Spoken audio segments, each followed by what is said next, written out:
আসসালামু আলাইকুম। সকলকে জানাই ঈদের অগ্রিম শুভেচ্ছা। আজ আমি আপনাদের জন্য ঈদ স্পেশাল আমব্রেলা কাট বারবি গাউনের কাটিং এবং সেলের পদ্ধতি নিয়ে এসেছি। এই জামাটি যদি আপনি আপনার নিজের জন্য অথবা আপনার বেবির জন্য বানাতে চান, অবশ্যই ভিডিওটা মনোযোগ দিয়ে শেষ পর্যন্ত দেখবেন। জামাটি বানানোর জন্য আপনাদের কি পরিমাণ কাপড় লাগবে এবং কোন কাপড় কত টাকা দামের এবং কত হাত বহরে নিতে হবে, প্রত্যেকটা জিনিস স্টেপ বাই স্টেপ বলে দেওয়ার চেষ্টা করেছি। তো অবশ্যই ভিডিওটা মনোযোগ দিয়ে শেষ পর্যন্ত দেখতে থাকুন। জামাটি বানানোর জন্য আমি চিকেন নেট কাপড় নিয়েছি। এটা 3 হাত বহরের 3 গজ পরিমাণ লাগবে। এটা 180 টাকা গজ নিয়েছে। আপনারা কাপড়ের দোকানে এটা খোঁজ করলে পেয়ে যাবেন। এবং ফলস কাপড় নিয়েছি। এটা হচ্ছে বাটারফ্লাই ফলস কাপড়। এটা আমাদের 2.5 হাত বহরের, এটাও 3 গজ লাগবে। এটা আপনারা 45 টাকা গজে পাবেন। তো প্রথমে আমি নেট কাপড়টাকে নিলাম এবং নেট কাপড়টাকে আমি 2 ফোল্ড করে ভাঁজ করে নিয়েছি। তো দেখতে পাচ্ছেন আমি পুরো কাপড়কে 2 ফোল্ডে ভাঁজ করার পর যে কোনো একটা কোণাকে আর একটা কোণাতে যেভাবে করে মিলাবো, ঠিক আছে। তো এইভাবে করে আমাদের কোণা করে ভাঁজ করতে হবে। যারা আমব্রেলা ফ্রক বানাতে জানেন তারা কিন্তু জানেন যে আমব্রেলা ফ্রক সবসময় কোণা করে ভাঁজ হয়। তো আমাদের যে পর্যন্ত কাজ আছে আমরা কিন্তু কাপড়টাকে সে পর্যন্ত ভাঁজ করলাম। এবার এই যে কোণা থেকে কোমরের মাপটা নিতে হবে। তো কোমর যতটুকু হবে তার 4 ভাগের 1 ভাগ এখানে নিতে হবে। তো আমাদের কোমর হচ্ছে 32, 4 ভাগের 1 ভাগ আমাদের 8 হয়। তো 8-এর সাথে 1 ইঞ্চি যোগ করে আমরা 9 ইঞ্চিতে যেভাবে করে দাগ দিয়ে নিব। তো 9 হবে এরকম একটা জায়গায় প্রথমে দাগ দিলাম। এবার উপরের কোণা থেকে যে দাগটা দেখবো যে কত আসছে। তো দেখতে পাচ্ছেন এখানে আমাদের 12.5 আসছে। তো আমরা ফিতাটা অল্প অল্প করে ঘুরাবো এবং 12.5-তে দাগ দিব।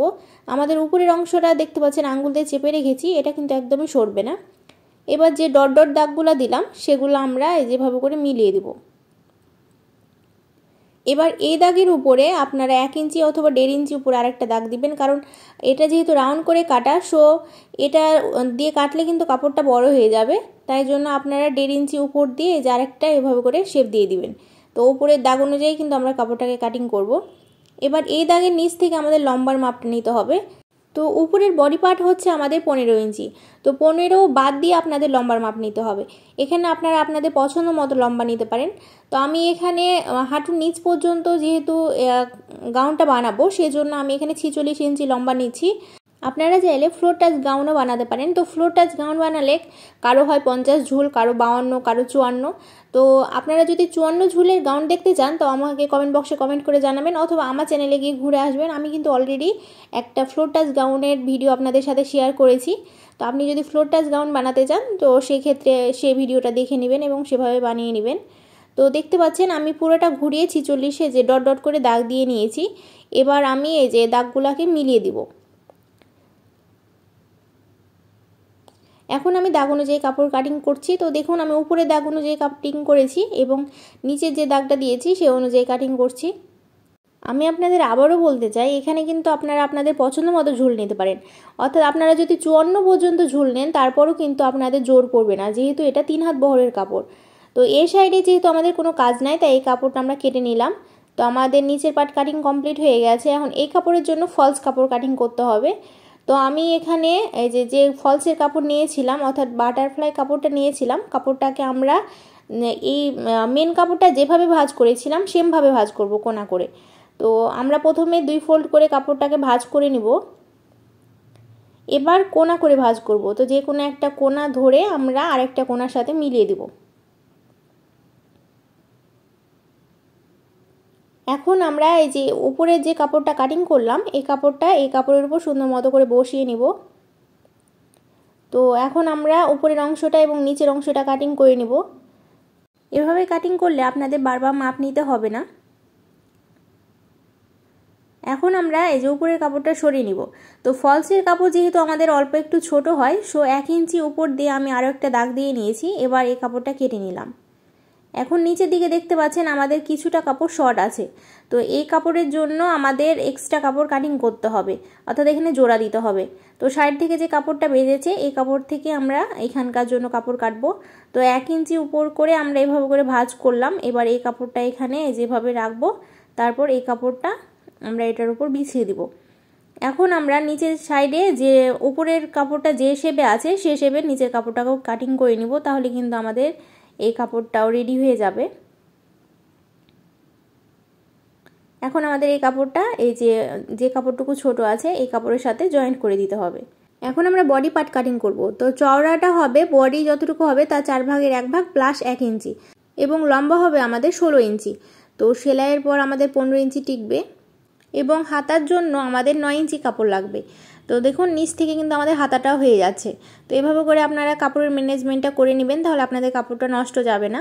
তো 16 ইঞ্চি করে প্রথমে আমি দাগ দিয়ে নিলাম। তো এই অংশটুকু আমাদের হবে বডি পার্ট এবং নিচের অংশটুকু হবে আমাদের হাতার কাপড়। এখন গলার জন্য আমি 3 ইঞ্চি চওড়া একটা দাগ দিলাম এবং পুটের জন্য আমি দিব 6 ইঞ্চিতে দাগ এবং উপরের অংশ যতটুকু নিব ততটুকু আমি লম্বা করে দাগ দিয়ে নিলাম, কারণ উপরের অংশটুকু যেহেতু আমাদের কোনো কাজ নাই ওইটুকু কাপড় বাদ যাবে। এবার গলার লম্বা নিতে হবে। তো আমরা গলার লম্বা 6 ইঞ্চি রাখছি। আমি সামনের এবং পিছনের গলা সেম রাখবো। তো আপনারা মনে করলে সামনের এবং পিছনের গলা আলাদা আলাদা রাখতে পারেন। এবার আমরা বগলের জন্য 7 ইঞ্চি রাখবো। আমাদের গলা যতটুকু হয় তার চাইতে 1 ইঞ্চি আমাদের বগল বেশি রাখতে হয়, তাই আমি 7 ইঞ্চি রাখলাম। এবার আমাদের এখানে একটা বক্স করে দিতে হবে। এবার আমরা এই যে নিচ থেকে 3 ইঞ্চিতে একটা দাগ দিব এবং কোণা থেকে দিব 1.5 ইঞ্চিতে দাগ। এখন আমাদের বডির মাপটা নিতে হবে। তো বডি যতটুকু হবে তার 4 ভাগের 1 ভাগ করতে হবে এবং 1 ইঞ্চি এক্সট্রা নিতে হবে। তো বডি আমাদের 34, 34-এ 4 ভাগের 1 ভাগ 8.5 এবং 1 ইঞ্চি এক্সট্রা নিলাম। 9.5 করে আমি দাগ দিয়ে নিলাম। এবার আমি এখানে যতটুকু নিয়েছি এখানে 1 ইঞ্চি কম নিব। উপরে যেহেতু আমরা 9.5 নিয়েছি তাই এখানে আমি 8.5 নিলাম। এবার একটা স্কেল ধরে যে এই দাগ থেকে এই দাগ পর্যন্ত মিলিয়ে দিচ্ছি। এবার আমরা এই যে কোণা থেকে 1 ইঞ্চি উপরে একটা দাগ দিব এবং এই যে বন্ধ সাইড থেকে একটু এভাবে মিলিয়ে দিব, তাহলে আমাদের শেপটা ভালো আসবে এবং কোণাটা ঝুলে যাবে না। এখন গলার শেপটা দিতে হবে। তো গলা আপনাদের পছন্দ মতো আপনারা শেপ দিবেন। আমি এখানে 4 কোণা গলা রাখবো। তো উপরের দিকে আমরা 3 ইঞ্চি রেখেছি, তো নিচের দিকে আমি 2 ইঞ্চিতে দাগ দিলাম। এবার এই যে ঘাট থেকে এখানে একটু বাঁকা করে মিলিয়ে দিব। তো এটা আমাদের গলার শেপ দেওয়া কমপ্লিট। আমরা সামনে এবং পিছনের গলার শেপ রাখবো। তো দাগ অনুযায়ী আমি কাপড়টাকে কেটে নিচ্ছি। এখন আমরা গলাটাও কাটিং করে নিব। আপনারা যদি সামনের এবং পিছনের গলা আলাদা রাখতে চান সেক্ষেত্রে আলাদা আলাদাভাবে কাটিং করবেন। তো এটা আমাদের বডি পার্ট কাটিং কমপ্লিট হয়ে গেল। এখন আমাদের হাতা কাটিং করতে হবে। তো নিচের অংশটাকে আমরা হাতা কাটিং করব। তো আমাদের 9 ইঞ্চি চওড়া কাপড় লাগবে। আমরা যেহেতু বগল 7 ইঞ্চি কেটেছিলাম 2 ইঞ্চি এক্সট্রা নিতে হবে এবং হাতার লম্বাটা আমাদের 17 ইঞ্চি থাকবে। আমরা এখানে 3 কোয়ার্টার হাতা বানাবো। এবার খোলা সাইড থেকে আমাদের 3 ইঞ্চি উপরে যেহেতু একটা দাগ দিতে হয় 3 ইঞ্চি উপরে একটা দাগ দিলাম। এবার বন্ধ সাইড থেকে একটু ডাউন করে মিলিয়ে দিচ্ছি। এখন আমাদের মোহরির মাপটা নিতে হবে। তো মোহরি আমাদের 10, তো 10-এর অর্ধেক 5 এবং 1 ইঞ্চি এক্সট্রা নিব সেলাইয়ের জন্য। 6 ইঞ্চিতে দাগ দিলাম। এবার বগল থেকে 6 ইঞ্চিতে এভাবে মিলিয়ে দিব। এখন আমরা এই দাগ অনুযায়ী কাপড়টাকে কাটিং করে নিব। প্রিয় দর্শক, আপনি যদি আমার চ্যানেলে নতুন দর্শক হয়ে থাকেন এবং আমার চ্যানেলে রেগুলার আপডেট ভিডিও পেতে চান অবশ্যই আমার চ্যানেলটা সাবস্ক্রাইব করে আমার চ্যানেলের সাথেই থাকুন। এখন এই সাইডে আমাদের আছে বন্ধ কাপড়। তো আমি এই কাপড়টাকে কেটে আলাদা করে নেব, তাহলে আমাদের হাতা দুইটা আলাদা হয়ে যাবে। এখন ফলসের কাপড়কে আমি 4 ফোল্ড করে ভাঁজ করে নিয়েছি, দেখতে পাচ্ছেন। এখন আমাদের বডি যে পার্টটা আছে এটার উপর বসাবো এবং এটা আমি খুব ভালো মতো করে পিন দিয়ে আটকে নিব। তারপর এই মাপে ফলসের কাপড়টাকেও কেটে নিলাম। তো আমাদের ফলসের কাপড় কাটিং কমপ্লিট হয়ে গেছে। এখন আমাদের এটাকে জোড়া লাগাতে হবে। তো এই যে দেখুন এটা একটা পার্ট নিতে হবে। এটার উপর আমাদের এই যে উপরের নেট কাপড়টাকে উল্টো করে বসাতে হবে, অর্থাৎ আমাদের সোজা যে পার্টটা সেটা নিচের দিকে থাকবে এবং উল্টো পার্টটা উপরের দিকে থাকবে। এবার দুইটা গলা আমাদের খুব সুন্দর মতো করে মিলিয়ে সেলাই করে নিতে হবে। তো সেলাই করা হয়ে গেলে আমরা 2 কোণাতে ছোট ছোট করে কাট বসিয়ে নিব। এবার আমরা এই যে নেট কাপড়টাকে এইভাবে করে উল্টিয়ে সোজা করে নিব। তো এটা হচ্ছে আমাদের সোজা সাইড। এখন আমাদের গলার কাপড়টা খুব ভালো মতো করে মিলিয়ে নিতে হবে এবং সাইড দিয়ে একটা চাপ সেলাই দিয়ে নিতে হবে। এটা হচ্ছে পিছনের পার্ট। তো পিছনের পার্টে উপর থেকে 2 ইঞ্চিতে আমাদের দাগ দিতে হবে দুইটা সাইডেই। এখানে আমরা ফিতা লাগাবো। তো আমি ফিতা সহ লটকন দুইটা তৈরি করে নিয়েছি। তো এই 2 দাগে আমাদের বসাতে হবে। আপনারা যদি এই ফিতা এবং লটকনটা তৈরির ভিডিও দেখতে চান অবশ্যই আমাকে কমেন্ট বক্সে কমেন্ট করে জানাবেন। এবার নেট কাপড়টাকে এটার উপর উল্টো করে বসালাম। এখন আমাদের 2টা কাপড় ধরে একদম গলার শেপ অনুযায়ী সেলাই করতে হবে। তো আমি আপনাদের সেলাই করে দেখিয়ে দিচ্ছি। আমাদের সামনের এবং পিছনের গলা কিন্তু সেমভাবে সেলাই করতে হবে। শুধু পিছনের গলায় আমাদের ফিতা থাকবে এবং সামনের গলায় ফিতাটা থাকবে না। তো আপনারা একটু লক্ষ্য করে দেখে নেন, তাহলে আপনাদের আর প্রবলেম হবে না। অন্যান্য জামায় আমাদের পট্টি কাটিং করতে হয়, লাগাতে হয়, আবার তুরপাইও করতে হয়। তো এই জামার ক্ষেত্রে কিন্তু একদমই সোজা, আপনাদের পট্টি কাটিং করতে হবে না। আপনারা দুইটা কাপড় মিলিয়ে সেলাই করে জাস্ট সোজা করে নেবেন, তাহলে কিন্তু হয়ে যাবে।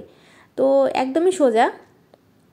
তো দুইটা দাগে কিন্তু আমরা ফিতা দুইটা বসিয়ে নিলাম। ফিতার উপর আপনারা অবশ্যই ডবল সেলাই দিবেন। তো দুইটা কোণায় আমি এই যে ছোট করে কাট বসিয়ে নিচ্ছি। এখন আমরা নেট কাপড়টাকে এভাবে করে উল্টিয়ে সোজা করে নিচ্ছি।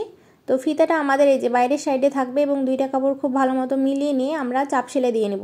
তো একদম সাইড সাইড দিয়ে আপনি চাপ সেলাই দিয়ে নেবেন। আপনারা যদি কোণায় সুন্দর মতো করে কাট বসাতে পারেন তাহলে কিন্তু আপনাদের গলাটা অনেক সুন্দর হবে। তো দেখতে পাচ্ছেন আমাদের কোণাটা কিন্তু একদম সুন্দর মতো হয়ে মিলে গেছে। তো এইভাবে করেই আপনি আপনার জামার গলাটা রেডি করে নেবেন। তো দেখুন আমাদের জামার গলাটা কমপ্লিট হয়ে গেছে। গলাটা সেলাই করা কমপ্লিট হয়ে গেলে নিচের অংশে আমাদের একটা সেলাই দিতে হবে। কাপড়টাকে যেভাবে করে আপনারা মিলিয়ে নেবেন, তারপর দুইটা কাপড় ধরে নিচের দিক দিয়ে সেলাই দিয়ে দিবেন। তাহলে আপনারা যখন নিচের পাটের সাথে উপরের পাট জোড়া লাগাবেন তখন আপনাদের কোনো ভাঁজ বা কোনো প্রবলেম হবে না। তো আমি এখানে সেলাই দিয়ে নিলাম। এবার আমরা হাতার জন্য ফলসের কাপড় কাটিং করব। তো কাপড়টাকে আমরা 4 ফোল্ডে ভাঁজ করেছি এবং এই যে মাপ অনুযায়ী কাপড়টাকে কেটে নিয়েছি। হাতার কাপড়টা রেডি করার জন্য প্রথমে আমি ফলসের কাপড় নিলাম, তারপর নেটের কাপড়টা এটার উপর উল্টো করে বসালাম। এবার মোহরির অংশটা খুব ভালো মতো করে মিলিয়ে ধরে আমাদের সেলাই করতে হবে। এখন আমরা কাপড়টাকে সোজা করে নিব। এবার আমাদের ফলসের কাপড় এবং নেট কাপড়টা খুব সুন্দর মতো করে মিলিয়ে ধরে একদম সাইড দিয়ে একটা চাপ সেলাই দিয়ে নিতে হবে।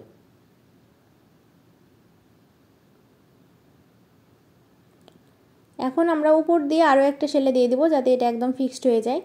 নিচের অংশটা রেডি হয়ে গেলে উপরের অংশটায় যেভাবে করে হাত দিয়ে মিলিয়ে নিব, তারপর এটার উপর দিয়ে একটা সেলাই দিয়ে দেবো যাতে আমাদের হাতাটা যখন লাগাবো তখন কাপড়টা কোনোভাবে সরে না যায় এবং আমরা খুব সহজে হাতাটা লাগাতে পারি। এখন আমরা হাতার কাপড়টাকে উল্টো করে ভাঁজ করব, তারপর খোলা সাইড দিয়ে সেলাই করে দেবো। তো আপনারা যতটুকু মোহরি রাখতে চাচ্ছেন ততটুকু রেখে আপনারা এটার উপর দিয়ে সেলাই দিয়ে নেবেন। তো হাতাটা আমাদের রেডি হয়ে গেছে, আমি আপনাদের সোজা করে দেখাচ্ছি। তো দেখুন আমাদের হাতাটা কত ইজিলি সুন্দর মতো রেডি হয়ে গেছে। ফলসের কাপড়ে যে অংশটুকু কম ছিল সেটা আমরা জোড়া দিয়ে নিয়েছি। এবার নেট কাপড়টা এটার উপর সোজা করে বসাতে হবে, অর্থাৎ ফলসের কাপড়টাও থাকবে সোজা সাইডে এবং নেটের কাপড়টাও সোজা সাইডে থাকবে এবং আমাদের উপরের অংশে একটা চাপ সেলাই দিয়ে নিতে হবে। এখন আমরা এই যে বডি পার্টটা এটার উপর উল্টো করে বসাবো, তারপর এটার উপর দিয়ে যেভাবে করে মিলিয়ে ধরে সেলাই করব। তো একটা অংশের উপর আমরা সামনের পাটটা বসাবো এবং একটা অংশের উপর পিছনের পাটটা বসাবো। এভাবে করে আমাদের দুইটা পাট রেডি করতে হবে। তো দেখুন আমরা উপরের পাটের সাথে নিচের পাটটা জোড়া লাগিয়ে নিয়েছি। এখন আমাদের ফলসের কাপড়টা সেলাই করতে হবে। তো ফলসের নিচের যে অংশটা আছে সেটাকে আমরা খুব চিকন করে দুইবার উল্টে ভাঁজ করব, তারপর এটার উপর দিয়ে পুরোটা ঘুরিয়ে সেলাই করব। তো সামনের পাট এবং পিছনের পাট একইভাবে এভাবে করে প্রথমে সেলাই করে নিতে হবে।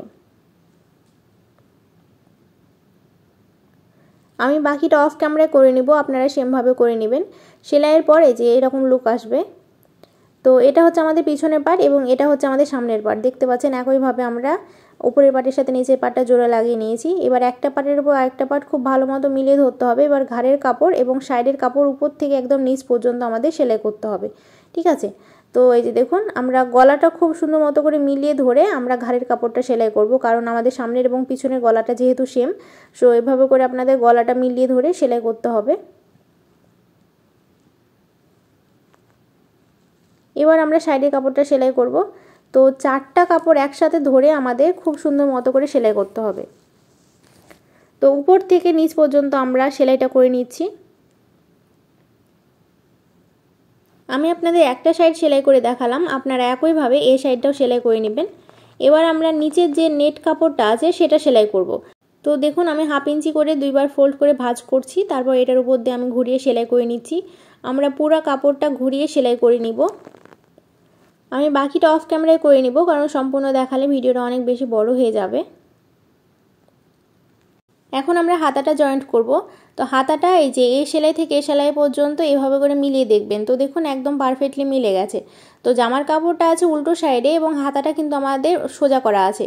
এবার জামার বগলের সাথে হাতার কাপড়ের যে বগলটা আছে সেটা আমরা যেভাবে করে সেলাইয়ের সাথে সেলাই মিলিয়ে ধরব, তারপর মেশিনের সাহায্যে প্রথমে আটকে নিব।